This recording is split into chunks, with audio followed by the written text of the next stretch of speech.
একটু কম করো না দিদি ভাই আমরা বেশি এই ঢাকাটা নিয়েছেন। হ্যাঁ, আর এইগুলো কিসের জন্য? তরকারি ঢেলে রাখা হবে। ছোট ছোট কত করে দাম এগুলো? 40 করে। হ্যাঁ 50 এ ঠিক করে বলো, দুটো নেবো। না বাবা 50 টাকা 40 টাকা আমি তো কথা বলি না বাবা কাঁচের কত কিছু রয়েছে। এই প্লেটগুলো কত করে? 50 এটা 50 এগুলো 40 হ্যাঁ, এই স্টিলের নিন তো, ঘরে গিয়ে ঢাকা দেওয়া যাবে স্টিলের।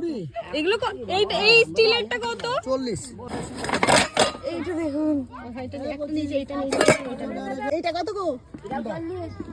ওটা 20 টাকা তাই ভালো, 40 বললো। এইটা নিন, এইটা নিন। 90 হচ্ছে 390 কাঁচের বই